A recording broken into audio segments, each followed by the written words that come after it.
ये एक secret trick तुम्हें आराम से पास करवा देगी। हेलो फ्रेंड्स, मैं हूं गौतम, आप देख रहे हैं एजुकेशन पार्टी यूट्यूब चैनल। आपने बिल्कुल सही सुना। स्टार्टिंग में एक ऐसी ट्रिक आज डिस्कस करेंगे जिससे आप आराम से पास हो सकते हो। क्या वो ट्रिक है, कैसे उसको अप्लाई करना है, सब कुछ बताने वाला हूँ। और आज जो मेन टॉपिक वीडियो में डिस्कस होगा वो यही होगा, यानी कि मेन वीडियो यही है कि भाई कम टाइम, आपको पता है कि अब बच गया है हमारे एग्जाम्स के अंदर, तो कम टाइम में कैसे इफेक्टिव स्टडी कर सकते हैं और पास हो सकते हैं। क्योंकि अब एग्जाम्स में ज़्यादा टाइम नहीं है कि आप सब कुछ पढ़ो। अब आपको लिमिटेड चीज़ पढ़नी है, अब आपको टू द पॉइंट चलना है और आप देखेंगे कि आप लोग आराम से पास हैं। जिनके अच्छे नंबर लेके आने हैं, अच्छे नंबर आ रहे हैं, और जिनको टॉपर बनना है वो टॉपर भी बन रहे हैं, कोई दिक्कत नहीं है। तो देखो यार, सबसे पहले अपना जो है एक स्टडी रूटीन बना लो, एक टाइम टेबल बना लो। अब मुझे मत बोलना कि टाइम टेबल बना के दो, क्यों नहीं दे सकता एक इंसान तुम्हें टाइम टेबल बना के, सुन लो।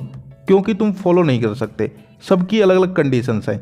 किसी के जो है घर पे कभी कोई काम होता है, किसी के घर पे कभी कोई काम होता है, किसी के घर पे जो है कुछ और प्रॉब्लम है। तो सबका अपना अपना टाइम टेबल होना चाहिए। मैं तो बना के दे दूंगा एक कि भाई 7 से 8 ये करो, 9 से 10 ये करो, 11 से 12 ये करो, लेकिन वो फॉलो नहीं कर पाओगे। तो अपना टाइम टेबल खुद बनाना चाहिए, किसी का टाइम टेबल तुम्हें फॉलो भी नहीं करना चाहिए। ये बात तुम ध्यान रखो। बहुत सारे चैनल्स हैं यूट्यूब पे CBSE वाले बना बना के देते हैं, लेकिन उनको फॉलो कैसे कर पाओगे? वो तो अपना AC में बैठ के आराम से बना देते हैं, लेकिन फॉलो तो हमें करना है। हम जो है सबको पता है यार, गांव के भी स्टूडेंट्स हैं हमारे यहाँ पर, शहर के भी हैं। गांव वालों के अलग प्रॉब्लम्स है, लाइट वगैरह नहीं आती, कुछ और प्रॉब्लम है, घर में जो है पशु वगैरह भी हैं, तो उनको भी काम वगैरह हो जाता है, घर वाले भी काम बता देते हैं। ऐसे शहर वाले स्टूडेंट्स हैं, उनकी अपनी अलग प्रॉब्लम है, कहीं नेट नहीं चल रहा। तो अपना खुद बनाओ आराम से टाइम टेबल, लेकिन बना लो। वो कैसा हो सकता है मैं तुम्हें बता देता हूँ। सबसे पहले सुबह उसमें जल्दी उठना है तुम्हें, उसके बाद थोड़ा सा स्टडी करना है। सुबह का जो टाइम होता है वो ब्रह्म मुहूर्त होता है। उसके अंदर जो आप स्टडी करते हो ना, जो कॉन्सेप्ट्स, वो आपके दिमाग में बैठ जाएंगे, फिर आप उनको भूलोगे नहीं। तो सुबह सुबह फिर आपको जल्दी कौन से सब्जेक्ट्स पढ़ने हैं जिनके अंदर कॉन्सेप्ट्स तुम्हें जो है लर्न नहीं होते, जो थोड़े तुम्हें हार्ड लगते हैं, तो उनके कॉन्सेप्ट्स तुम समझ सकते हो। उसके बाद फिर अपना खाना वाना खा लो। उसके बाद जो है थोड़ा सा अगर एंटरटेनमेंट करना है तो कर सकते हो। मैं एंटरटेनमेंट की मनाही भी नहीं करता हूँ। मैं ऐसा नहीं है कि तुम्हें कह दूंगा पढ़ते रहो भाई पूरे पूरे दिन, नहीं, कोई नहीं पढ़ सकता, और पढ़ना भी मत, पागल हो जाओगे।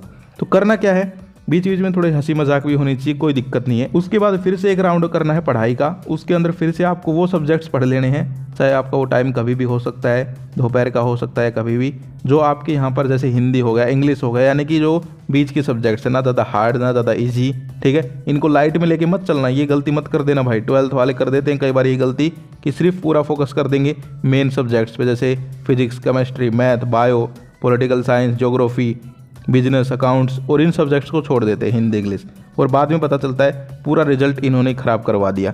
तो इनके ऊपर फोकस करना है, लेकिन इनको जो है लाइट में नहीं लेना है, ये बात ध्यान रखा। इसके अलावा आपको जो है क्या करना है, अब टू द पॉइंट स्टडी करनी है। ये टाइम ऐसा नहीं है कि सब कुछ पढ़ रहे हो, सब कुछ पढ़ने का टाइम गया, अब बिल्कुल सर पे खड़े हुए हैं हमारे एग्जाम्स। तो अब आपको टू द पॉइंट स्टडी करनी। अब तुम कहोगे भाई हमें क्या पता कौन कौन सी चीज़ें पढ़नी है, कौन सी नहीं पढ़नी। बिल्कुल सही सवाल, तो सुनो ध्यान से। टू द पॉइंट स्टडी का मतलब क्या है कि आपको सिर्फ वही चीज़ें पढ़नी है जो कि पेपर में आने वाली हैं। अब फिर से वही सवाल, भाई हमें क्या पता, तो सुनो यार, ऐसे क्यों गुस्सा क्यों हो रहे हो, सुनो। तो आपको जो है जो 4 सैम्पल पेपर्स बोर्ड ने वेबसाइट्स पर उपलब्ध करवा दिए हैं, उनको सोल्व कर लेना है। उनको सोल्व करने से क्या होगा, तुम्हें पता चल जाएगा कि किस किस प्रकार के क्वेश्चंस आ सकते हैं। एक बहुत बड़ा सवाल होता है कि भाई यही आएंगे क्या, नहीं भाई बिल्कुल नहीं आएंगे, लेकिन इसी टाइप के क्वेश्चंस आएंगे, ये बात ध्यान रखो।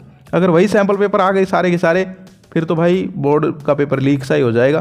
क्वेश्चंस आएंगे उनमें से भी, लेकिन सारा का सारा वैसा नहीं आएगा, ये बात ध्यान रखो। लेकिन तुम्हें पैटर्न पता चल जाएगा, पैटर्न वही होगा सेम का सेम, यानी कि इस टाइप का क्वेश्चन आया है इस टॉपिक से, तो उस टॉपिक से उसी टाइप का क्वेश्चन आ गया जैसे, ठीक है। लैंग्वेज वही रखी, वैल्यू बदल दी, तो ऐसा हो सकता है। दूसरा जो मेन चीज़ है ना, वो है प्रीवियस ईयर पेपर्स। यही वो ट्रिक है जिससे पास भी हो सकते हो तुम लोग। बोर्ड ने क्लियर बोल दिया भाई मीटिंग्स में कि 3-3 साल के पेपर बच्चों को करवा दो इस साल। हरियाणा बोर्ड ने क्लियर बोल दी ये बात। क्यों बोल दी? क्योंकि हरियाणा बोर्ड को पता है भाई कि अब की बार जो है आपका पैटर्न वही रहेगा। प्रीवियस ईयर पेपर्स जो हैं उनके अंदर से जो मेन क्वेश्चंस है वो आने वाले हैं, पिछले 3 साल के बताए हैं। ऐसा भी नहीं बोला कि तो भाई प्रीवियस ईयर कर लो, अब उसमें तो पिछले 10 साल के भी हो गए, 8 साल के भी हो गए, सिर्फ उन्होंने 3 साल के बोल दिया। तो तुम 3 के ही करके जाओ।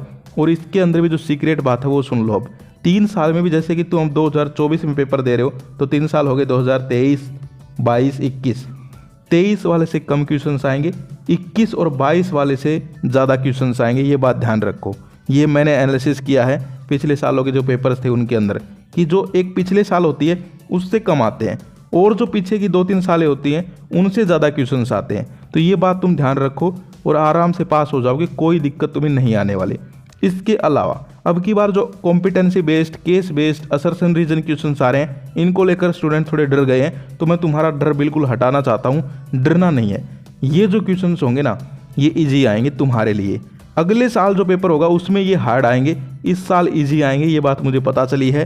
क्यों इजी आएंगे? क्योंकि फर्स्ट टाइम आ रहे हैं, पहले ही बार में अगर ज़्यादा हार्ड दे दिए तो फिर ये सिस्टम गड़बड़ा जाएगा। इसलिए बोर्ड ने क्लियर कर दिया है कि आएंगे, जरूर आएंगे केस स्टडी, कॉम्पिटेंसी और असर्शन रीजन, लेकिन थोड़े इजी आएंगे इस बार। यानी कि अब तो पहली बार हो रहे हैं पेपर, तो बिल्कुल जो है फ्रेश पूछेंगे, बिल्कुल इजी।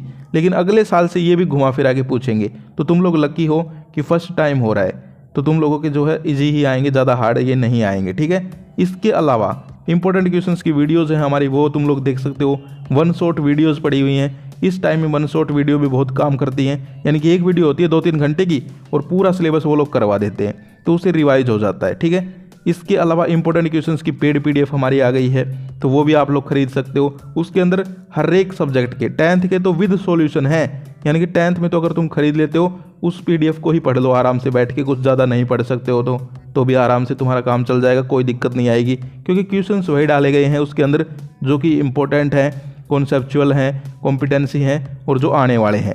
तो वो भी तुम लोग डिस्क्रिप्शन में वेबसाइट का लिंक है, वहाँ पे क्लिक करके खरीद सकते हो। 10th और 12th दोनों क्लासेज। कूपन कोड यूज़ कर लेना EP25, ताकि तुम्हें डिस्काउंट मिल जाए और हरियाणा बोर्ड वाली ही मिले। तो ये कूपन कोड जरूर ध्यान रख लो, EP25, ठीक है, डिस्क्रिप्शन में है। और एक वीडियो भी बना दी है कैसे खरीदना है, तो वो भी देख सकते हो जाके चैनल पे। तो कहने का मतलब क्या है कि सोर्सेज हैं तुम्हारे पास, बस अब तुम्हारा मन होना चाहिए पढ़ने का। मन कोई तुम्हारा नहीं बना सकता, वो तुम्हें खुद बनाना पड़ेगा। मैं तुम्हारे मन में थोड़ा ना घुस सकता हूँ अंदर कि ले भाई रोहित का मन बना देते हैं पढ़ने का, नहीं, मन कोई नहीं बनाएगा। मन तुम्हें खुद अपना बनाना पड़ेगा कि हाँ यार मुझे पढ़ना है, मुझे कुछ करना है, पेरेंट्स को जो है प्राउड फील करवाना है, अच्छे नंबर लेके आने हैं। ये सिर्फ 1 महीने की मेहनत है, ये 1 महीना डिसाइड कर देगा कि आगे जो है तुम्हारा रिजल्ट कैसे आने वाला है। कोई दिक्कत नहीं, पहले नहीं पढ़े ना, कोई दिक्कत नहीं है। मैं कह रहा हूँ आज से भी स्टार्ट कर दो ना अगर तुम, तो भी तुम पास हो सकते हो आराम से। जो नहीं पढ़े उनकी बात कर रहा हूँ, जो आराम से अपना पढ़ रहे हैं उनके तो अच्छे नंबर आने वाले हैं, कोई दिक्कत नहीं है। लेकिन जो नहीं पढ़े, अब तक एक बुक भी नहीं उठा के देखी जिन्होंने, वो भी अगर आज ये वीडियो देख के बुक खोल ले अपनी और पढ़ना स्टार्ट कर दें तो आराम से पास हैं। लेकिन जो चीज़ें बताई वही पढ़नी है, कभी बुक खोल के पहले चैप्टर से लग जाओ पढ़ने, ले भाई ये तो कहानी पढ़ रहा है चैप्टर्स की, नहीं, सिर्फ टू द पॉइंट चलना है अब, ठीक है। तो ऐसे अगर तुम तैयारी करते हो इस लास्ट टाइम में, तो आराम से तुम्हारे अच्छे नंबर आएंगे। जो तुम्हारा गोल है वो अचीव हो जाएगा, चाहे 80% लाना हो, चाहे 90% लाना हो। और जिनको टॉपर ही बनना हो भाई पूरे हरियाणा का, उनके लिए आ जाते हैं फिर पेपर प्रेजेंटेशन, जिसके ऊपर वीडियो आ रही है। क्योंकि पेपर प्रेजेंटेशन से ही टॉपर बनते हैं, पढ़ते तो सब हैं। अब मुझे खुद बताना, खुद थोड़ा सा दिमाग पे जोर दो। एक 93% आए हैं एक स्टूडेंट के, एक के 99 आए, 99 वाला टॉपर बन गया हरियाणा का। लेकिन 93 वाले ने कम पढ़ाई की होगी, खुद सोचो। 93 ऐसे ही आ जाते हैं, तुम ला के दिखा दो 93। तो पढ़ाई दोनों ने सेम की है, सारी चीज़ें पढ़ी हैं, ये इसने भी मेहनत की है, इसने भी की है, लेकिन इसके पेपर प्रेजेंटेशन का तरीका अलग था, उसका वो तरीका नहीं था, इसलिए टॉपर बन गया। यही होता है। तो आप लोगों को ध्यान रखना है इन चीज़ों का, टेंशन बिल्कुल नहीं लेनी है, आराम से तुम्हारे अच्छे नंबर आने वाले हैं। Wish you all the best मेरी तरफ से। डिस्क्रिप्शन में पेड PDF का लिंक है, जाके खरीद सकते हो, कोई दिक्कत नहीं है, आराम से तुम लोग पास हो जाओगे। तो आज की वीडियो में इतना ही, फिर मिलते हैं। जय हिंद, जय भारत।